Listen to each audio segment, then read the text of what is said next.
Hello everyone. Good evening guys. I hope I'm audible. If I am, if you can hear me, just type something in the chat so that I can confirm that I'm audible to you guys.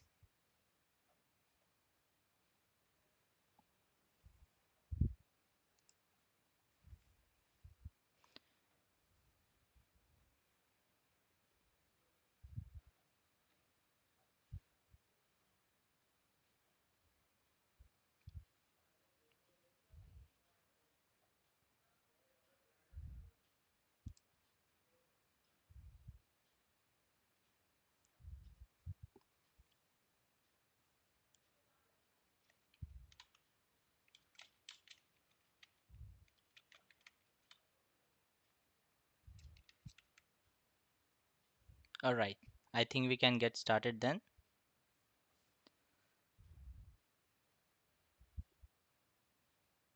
Cool. So as you guys know that the session is going to be about RxJS. Before we start the session, let me introduce myself to you guys. My name is Sagar. I'm a technical architect at Just Compile LLP.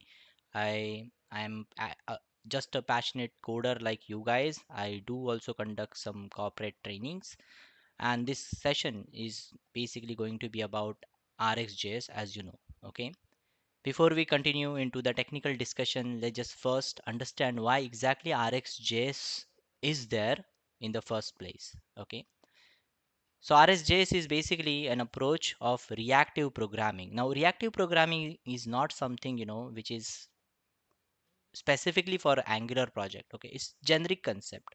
Okay, I hope why any of you have ever came across a design pattern, and there is a popular design pattern called observable subscriber pattern, where the things are organized in such a way that there is one centralized thing and everything basically just reacts to that centralized thing. Okay, so just consider any arbitrary example. I'll be sharing my paint screen. Okay, imagine we are creating any kind of UI like this where there are sections. Okay,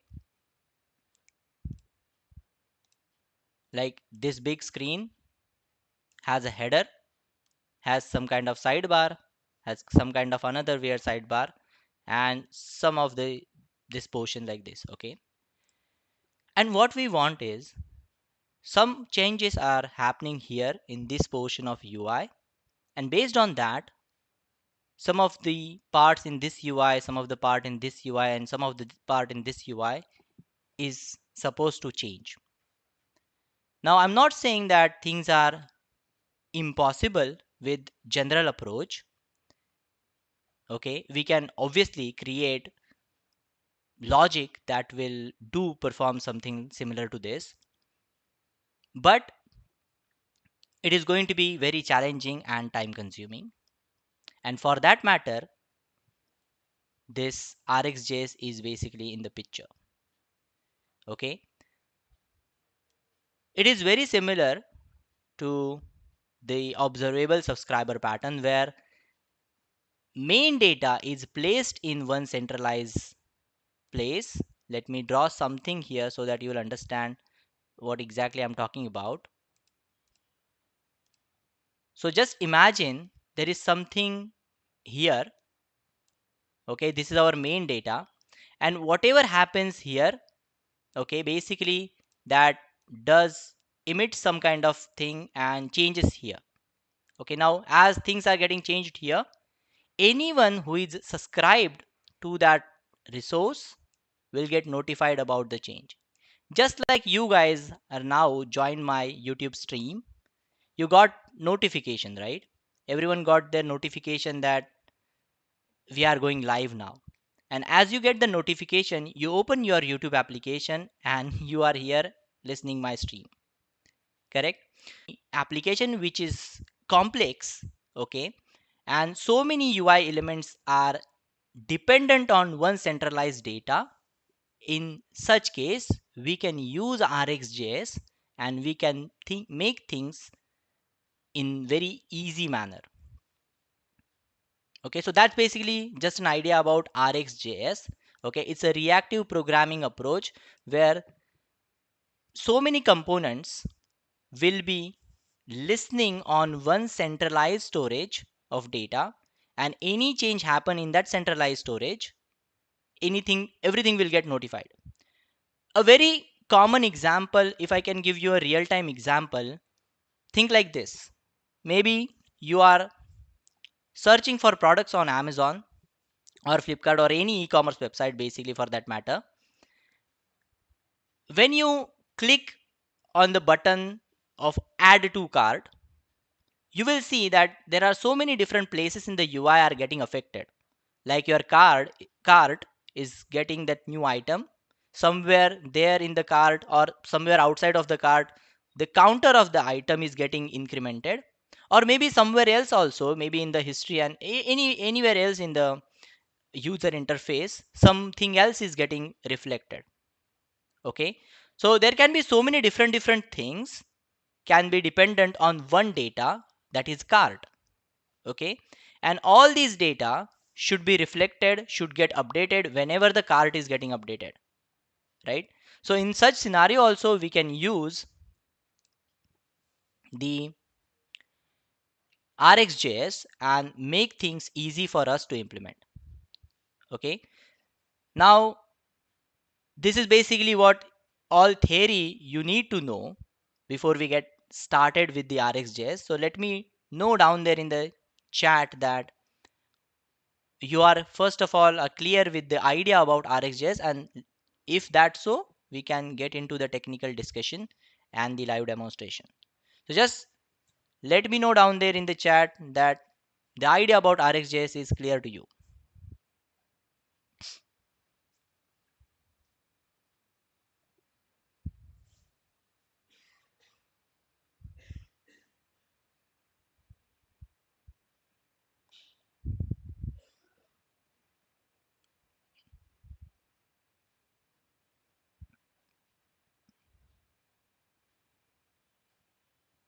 Okay, all right, so I have created one simple Angular application. This is basically the code base of that application, and what you see here, the H1 on the output screen. Okay, so we'll first go through and see how exactly this RxJS and what exactly this observable and subscriber pattern is, and then we'll see everything in real action. Okay, so we'll create our first ever observable thing, okay, that will observe on that centralized data what we are talking about for so long, and then we'll see where exactly we can apply this in real project. Okay, so let's get into it.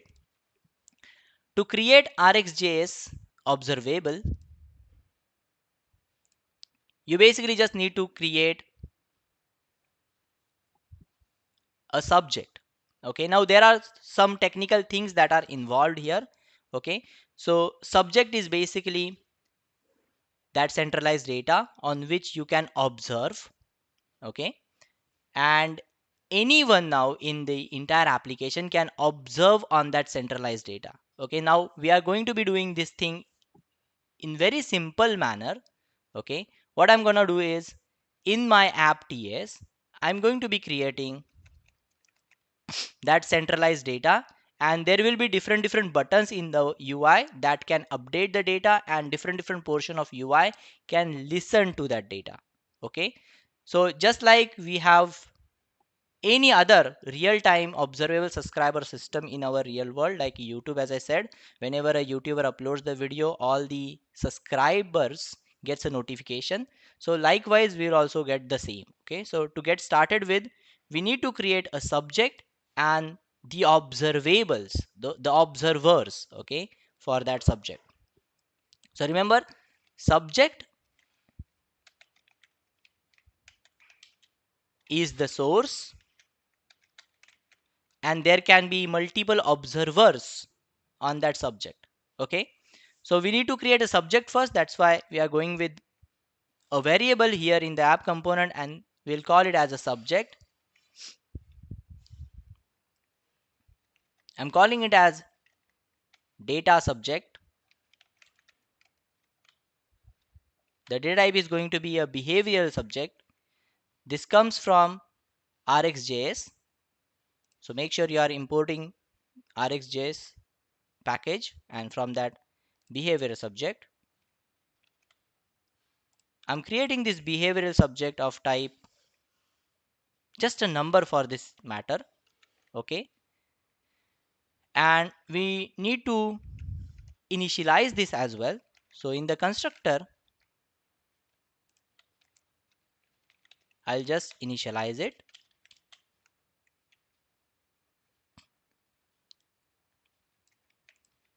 with some initial value.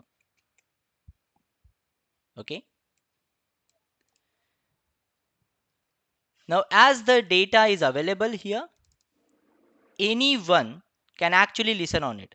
Okay, now currently the data is residing in the app component, so there are not so many possibilities this data can be reused. But if this data is there in some kind of service, then that service can be injected in different of components, and the data can be shared across the services, right?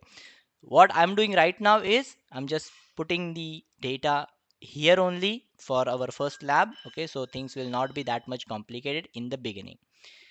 All right, so we have created a subject, we have put the data in it. Now what we want is we want an observable on this subject. So whenever the subject changes, observable will notify every single observer about the new change. Okay, so for that matter we also have to create one observable, and I'll create data of type observable of number. Now this data we have to link with this subject, meaning that whenever the subject changes, this observable thing will notify every single subscriber. This dot data is equals this dot data subject dot as observable. So basically this is the connection we are building in this subject and this observable. Okay,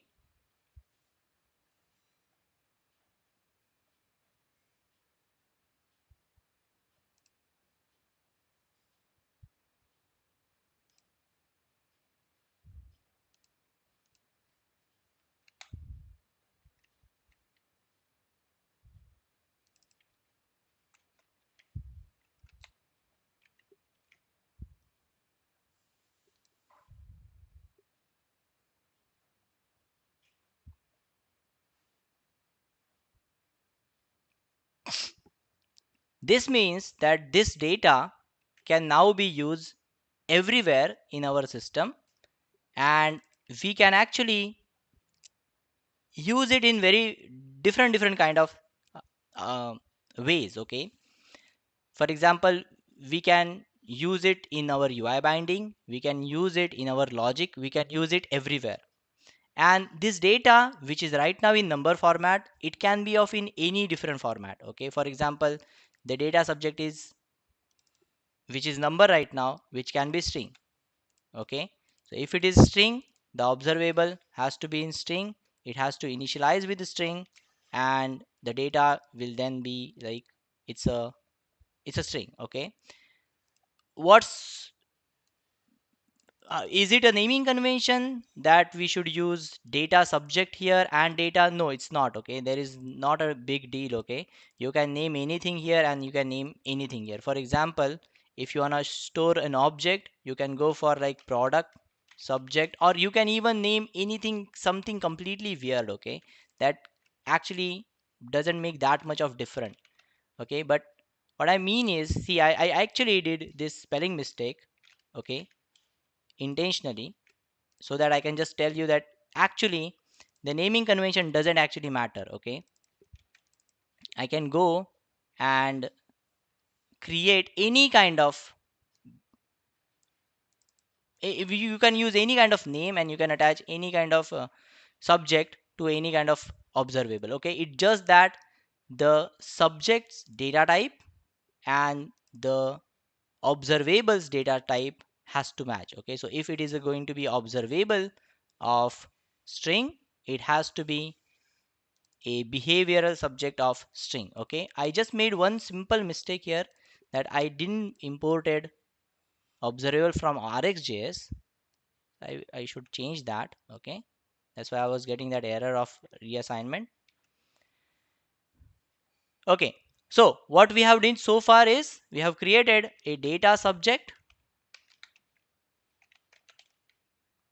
a data that can be changed over the time, which is kind of a number.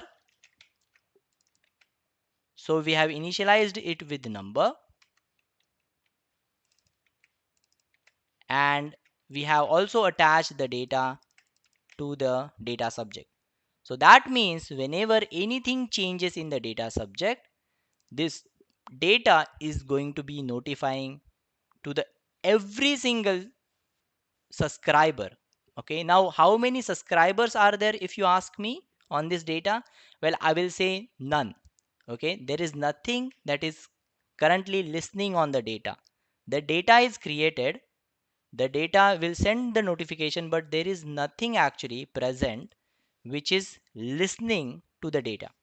Okay, how to listen on the data? Well, that you can do in different ways. Okay, I'll go with the simplest approach of listening on the data, that I'll go and use this data in the UI. So in my app component, since there is a variable available in the app component, that is data, I can use that variable in my UI. So I'm saying value is equals the data, but I can't directly print the data in case of observables. If it was just a number, I could have done that, but now I can't do that. If I want to display any observable thing, I have to use a pipe, that is async. Okay, so this is the simplest configuration that we have to do. Now you can see value is displayed there. Okay, so again a quick summary just to create that kind of thing. Okay, what we were talking about is like a centralized data. You have to create a subject, you have to create an observable, you have to attach the subject to the, you have to attach the observable to the subject, and now the data in the subject is what the data in the observable thing. So if I change the number here 50, that should be 50. Okay, so it is just a configuration. Okay, the data should change dynamically from the UI or based on some user interaction, but right now we are just changing the basic boilerplate code to get started with. Okay,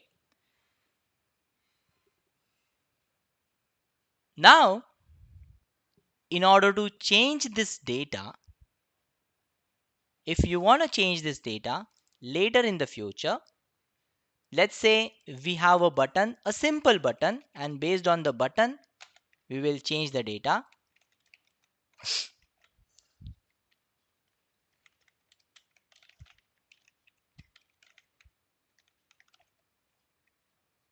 Let's say on this button click, we want to change this data. What we have to do is we should call something in the component first of all, change, or let me name it correctly, increment. This function has to be present in the app.ts, right? Okay, now how do we add new value in the data subject? Because we know that this is the centralized space, subject is the source. Okay, so anytime anything changes in the subject, that will notify to all their observables, right? In order to change it, it's very simple. You get the subject and say dot next and the new value that you want to add. Okay, so I want to add new value, let's say as anything I can add, let's say 340. Okay, this is going to be a new value. Saved. What's happening? Whenever someone will press on this, click on the button, value in this subject is going to be 340. When I click, the value is getting incremented. Nice. What will happen when I click it again? Nothing. Like the value will then just again become 340, and which is already present, right? If I want to actually increment the value, I should increment in the previous value, right? So how to access the previous value and calculate the new value? Well, that's again not that difficult. In order to access the previous value of the subject, let previous value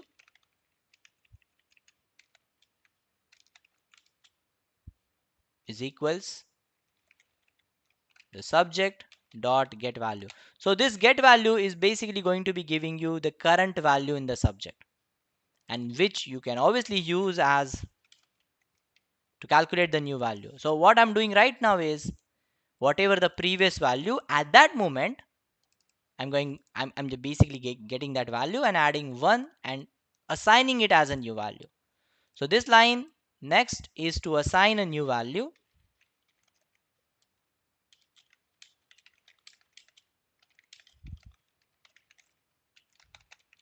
This is to get the value.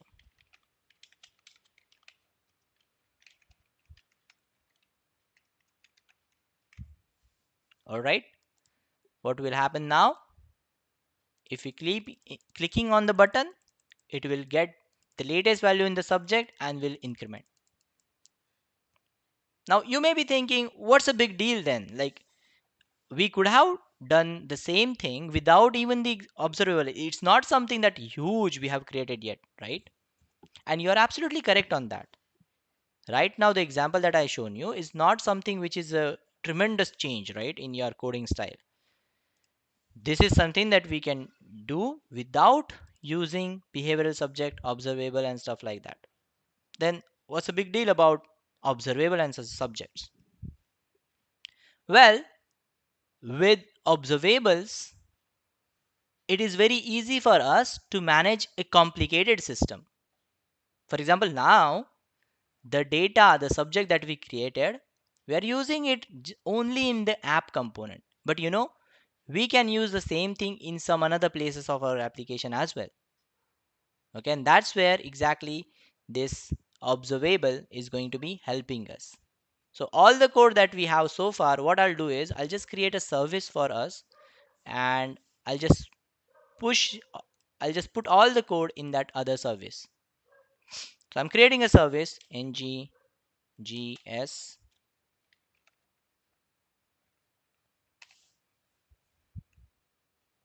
the name app service. Okay, and all the data that we have,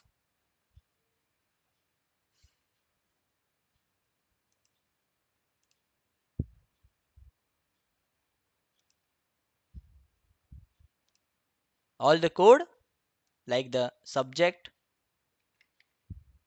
I'll put in app service. Everything which is related to that subject and observable, I'll put in the app service.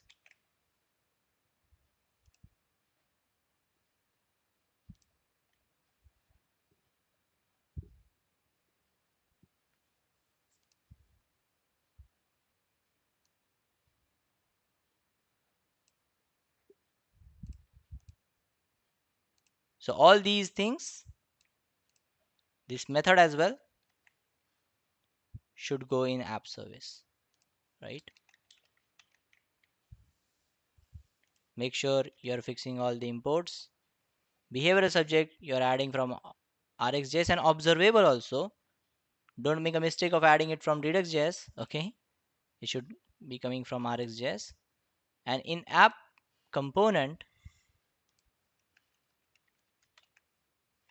I also have an increment method here that is calling app services increment method. So in the constructor here, I'll accept the order service, sorry, the app service,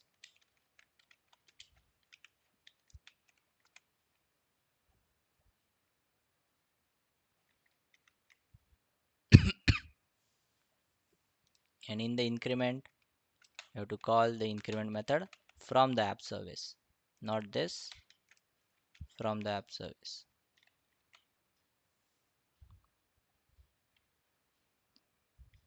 Okay, now what exactly the thing we did here? We moved all the data which we have had in the app component in the service, because generally we keep all the calculations in the service, so all the data is there in the service, every calculation is also in the service. Now our app component is going to be using that information. Okay, but in the UI we are getting this error. The error is because data is not available in the app component, so it's not again a huge problem. We'll create a data variable here also, like observable of number, and which we can set to the service dot data. So that observable is now linked with our local data, and everything works exactly the same. I just moved everything from the component into the service, and everything works as expected.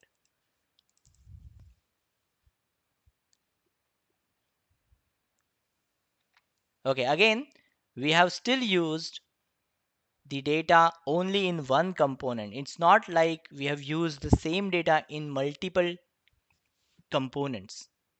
Okay, but again it's not that difficult. Okay, even if we have just app component here and this app observable here, we can now actually create multiple observables. Okay, for example,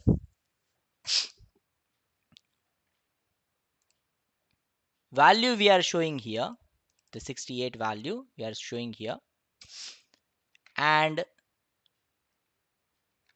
let's say we want to show something else here.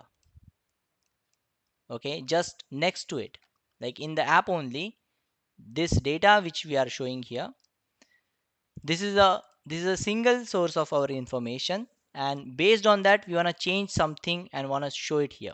Okay, for example, we have list of products and we want to show the count of products, or we want to show only those products which are related to a specific category. Now creating something is not that easy, okay, with a normal approach. But if we have observables, we can do that such thing very easily. Okay, and for that what I'll do is I have a simple API. Okay, not this, this one, dummyjson.com/products. So when you call this API, you get a list of products in the response.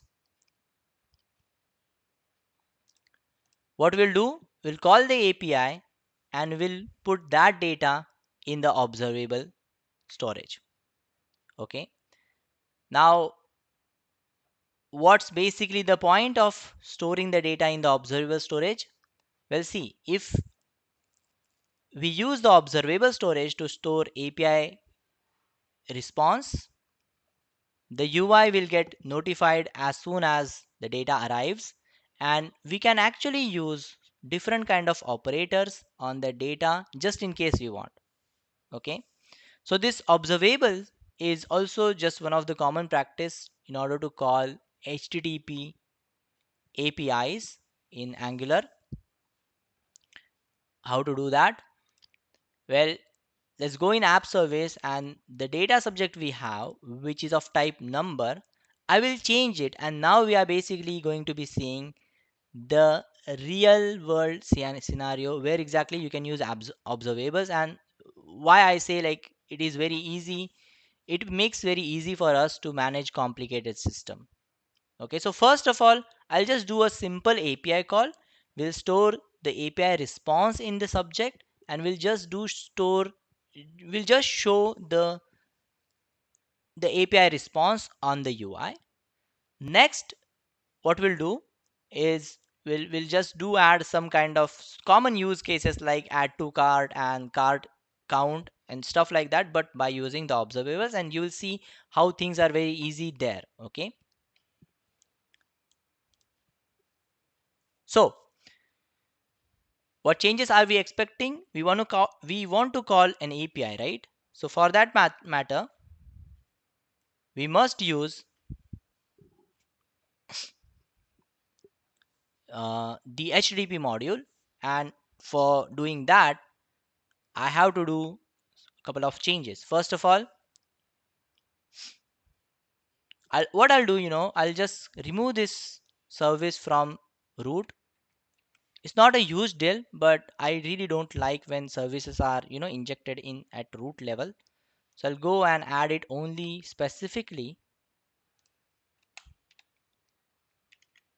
for the app component.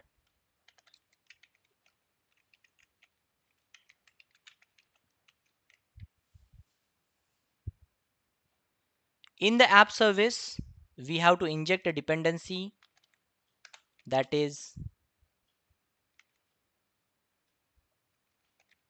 HTTP client.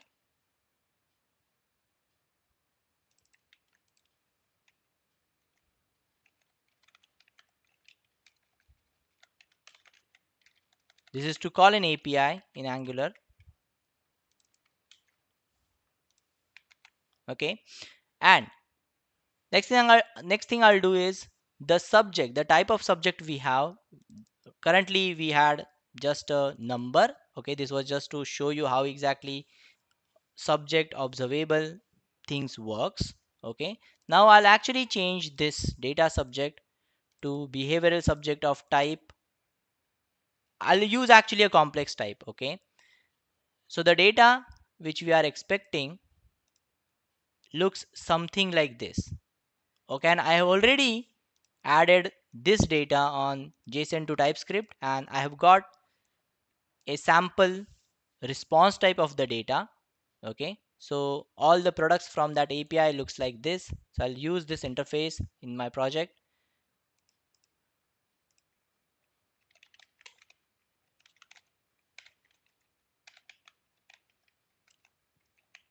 Okay, so product looks like this, and there is one more interface that you need, which is the response type of the API that looks like this.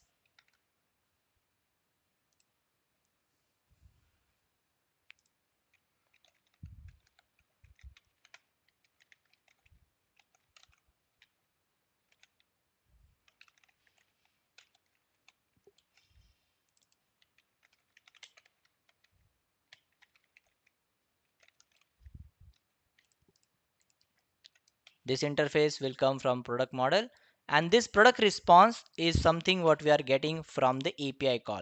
Okay, remember this API is not something that I have created. I'm using someone else's free API.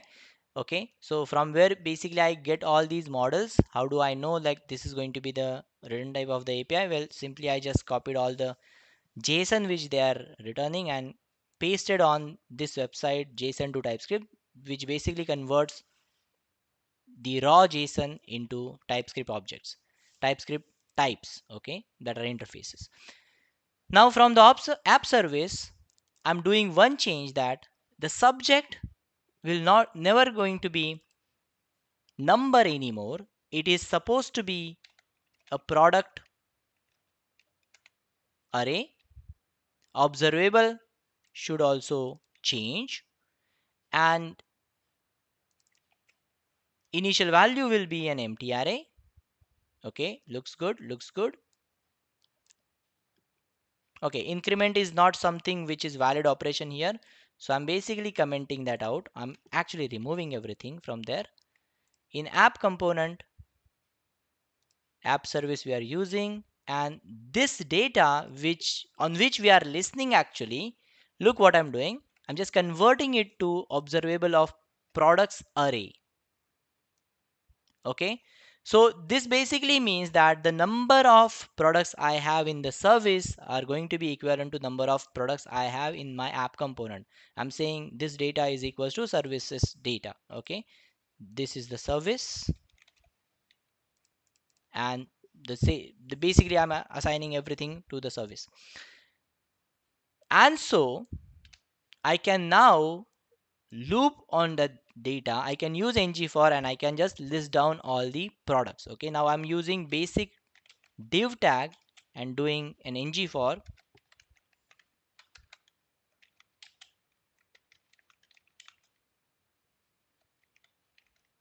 Look, I can just go and say data, because data is here, yes, but it's not an array, it's an observable. So what I have to use, I have to use data with pipe async. So make sure you are always using async pipe whenever you are in the UI and you are binding any observable thing in the UI directly.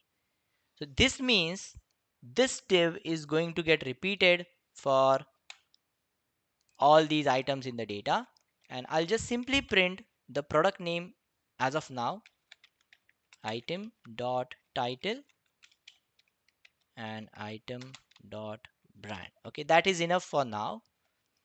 In app component, the observable we are getting from the service, and in the service the observable we are getting from the subject. So that means if we add anything in the subject, it is going to get added in the UI.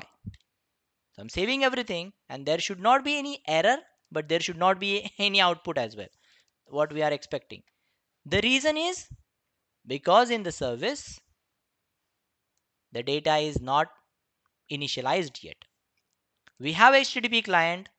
Let's call the API,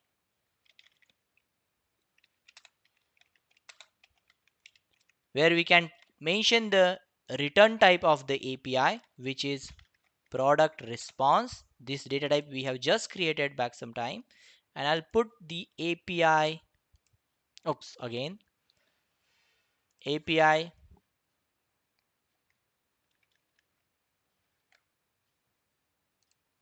here slash products. Okay, what this service HTTP client gives us whenever we call an API is again an observable. Okay, so whenever there is an observable, we can do a subscription on it. Okay, and it basically accepts a callback function from us, and here basically we get the data. So X is nothing but your response of the API. Okay, when we use Angular's HTTP client, it is also an observable where we can call API, and whatever the data we are expecting from the API will get in the response object. Okay, now how to set new value to the subject, we just saw in the beginning. We have to call the next method. So data subject, I should say this dot data subject dot next is response dot products. Okay, so all the products from the response we are setting it there, and that basically means that once we are adding something in the subject, as a subject is already attached, this observable is already attached to this subject. Whenever anything new comes in the subject, this observable is going to be having a notification, and this observable is also used in the component. So this data will be also having the new data, and so our UI will also display all the data. Let's see if that works. Okay, something not working. Let's see what's the problem.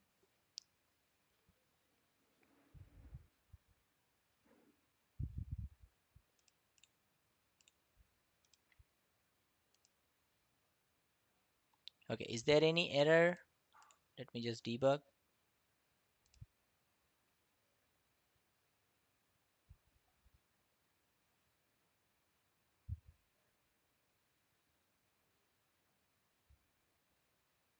Okay, so we haven't added, I think we haven't added common module there. Let's go back into, since app service is here, we are in app component.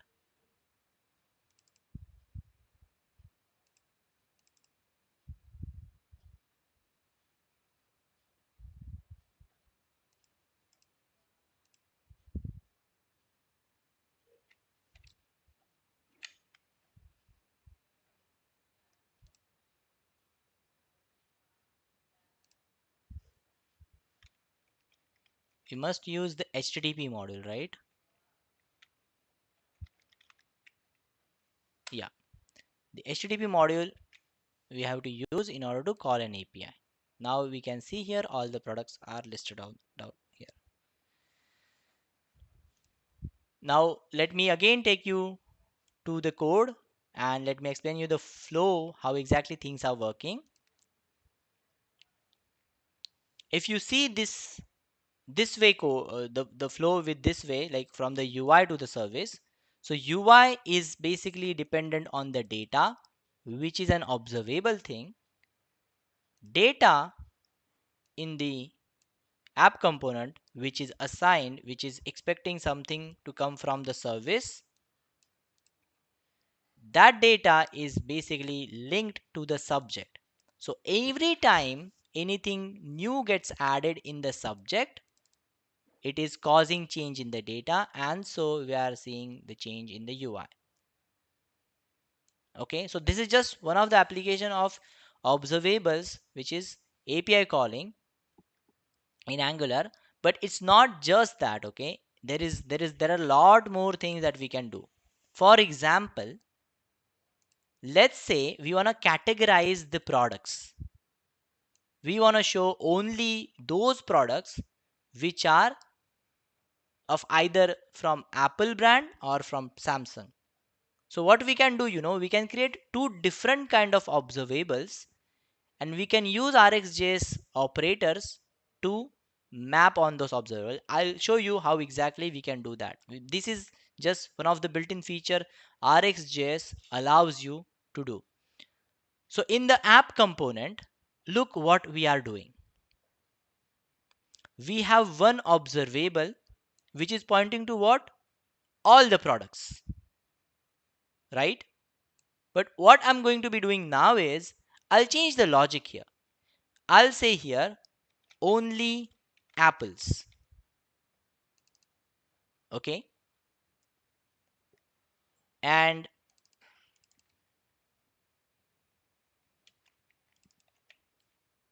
this is just one of the cool thing that you can do with RxJS. Data is available there in the service. If you talk about how many elements are present in the data, total products are something like, somewhere will be, there will be some random number will be there. I think 30 is by default the limit of the API, so most probably there will be 30. Okay, we can count as well, by the way. It's not a huge deal. I'll show you how we can do that. Okay, but the point is, in the app component, even though the data in the service has 30, or let's say more than 30 records, in the component we can do perform a filtration task. So let me create two different kind of observables. I'm calling them only apples and only Samsung. Okay, there are two different observables now we have. One is only Apple, another is only Samsung. But instead of attaching the entire observable to that Apple and Samsung, I'll do perform a transformation logic through Angular operators. So I'm piping the data through a filter operator. There can be a filter or map. We can use any kind of transformation logic. Okay, so let's transform everything.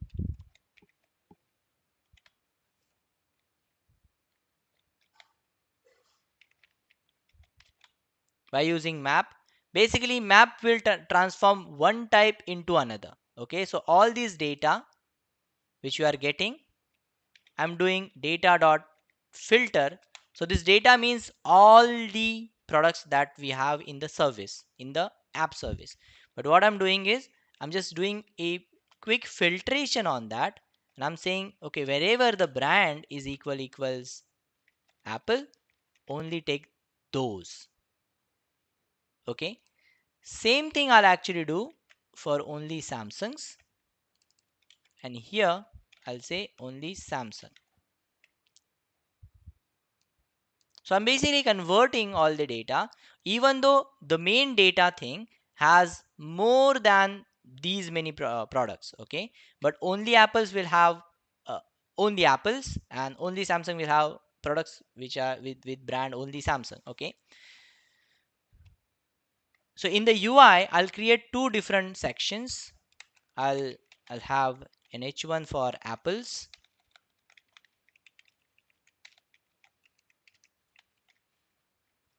and I'll have the same thing bifurcated with an horizontal line, and here we are going for only Samsungs.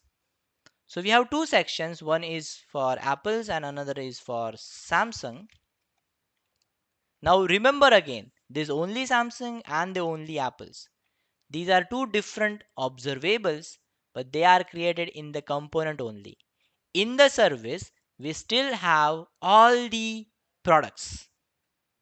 Okay, let me save everything. And in the UI, you can clearly see first ng4 is for only Apples and the second ng4 is for only Samsung. You can see there are all these items are from Apple. All these items are from Samsung. But you know what is interesting? That we still have all the data.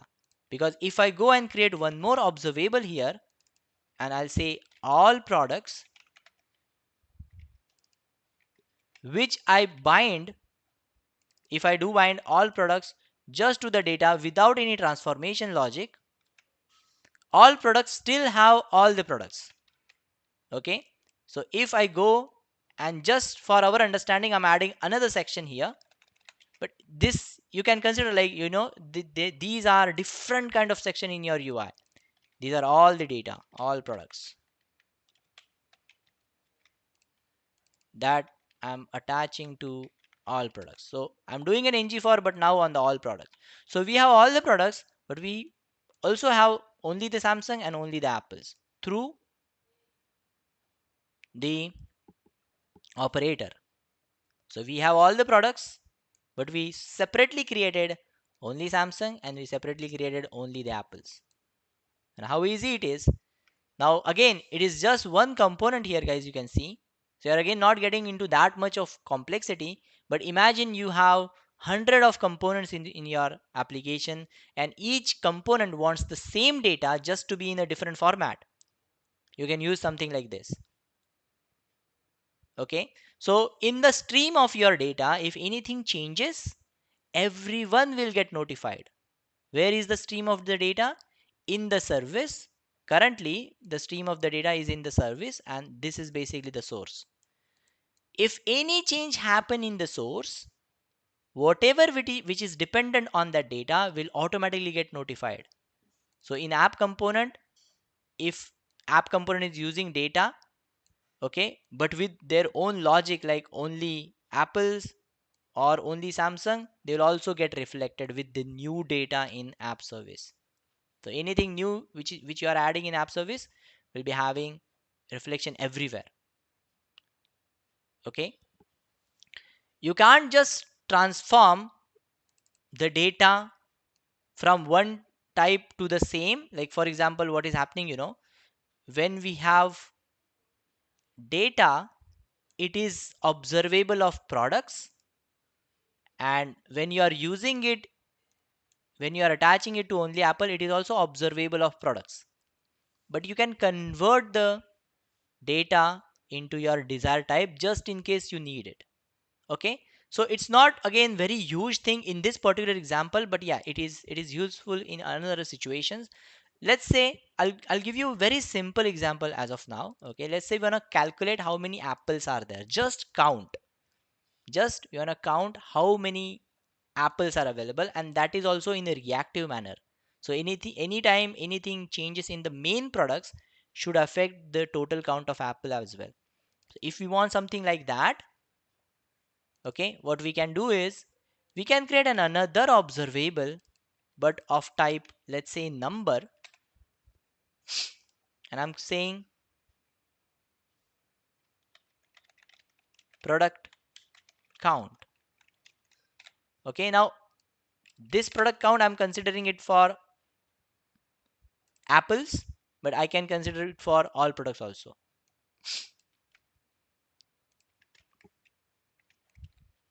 The the idea here is we have stream of data, we have observable, we have central data in form of products array, and we want to show it as a number. Okay, so we are basically converting one type into another type. And how to do that? Well, the same operator map we can use. Map is basically to convert one type of observable into another. What I'm doing is service.data dot pipe with map, and we are using all the data, but we are not returning the array, we are returning their length, which is going to be a number. Okay, so if we just return the length, observable of an array is getting converted into observable of number now. So the apple product count we can display here, just in case we want. I'm basically just displaying it here after just the name. Okay, it has to be used with async pipe as well. Don't forget to use async pipe. And you see this 30 is there. Okay, that's funny. The reason is because we have counted all the products. Okay, apple products are not actually 30. This is just a logical mistake. Look, the length I'm calculating is for the whole data. I should do the filter and then calculate the length. Or for now, let me just say it's all products length. Okay, but if I want to calculate only the apple, I have so many different approaches. Like I can also go and say map on this.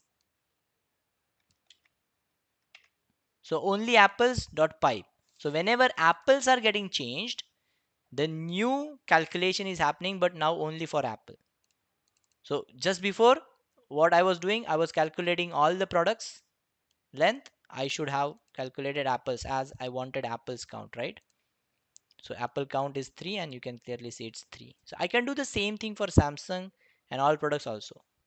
Okay, what we are doing is, oops, what we are doing is we have main source of information, and we are basically just watching on the changes continuously. We can take this lab onto the next level. What we can do is, just after we have got all the data from the server, we can also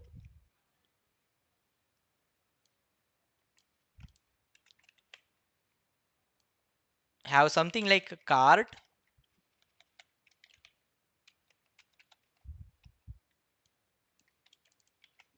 and cart is also going to be behavioral subject of product only, and this is the cart we are creating.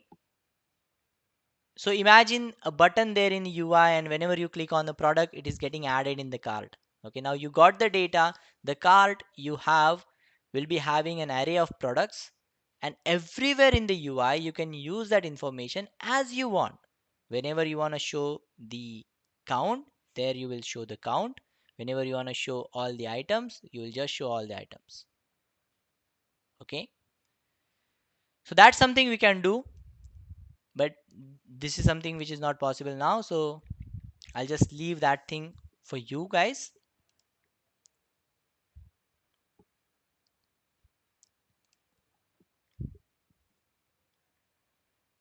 Okay, so let me just revise what we have learned in today's session. We just talked about what exactly reactive programming is, what is observable subscriber pattern.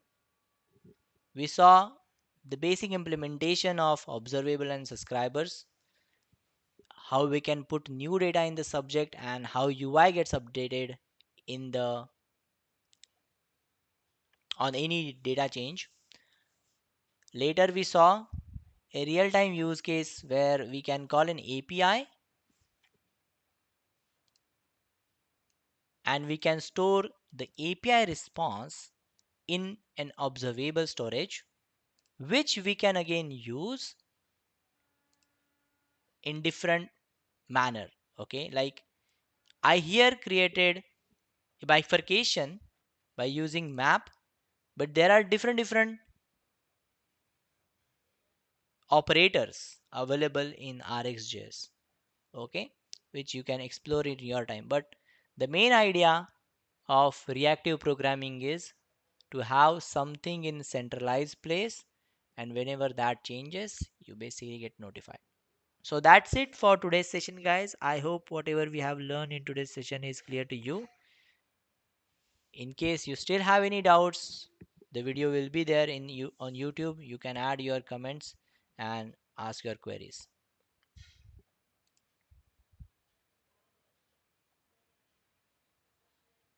Okay, so that's it for my side. Bye guys, see you in the next session. Bye bye.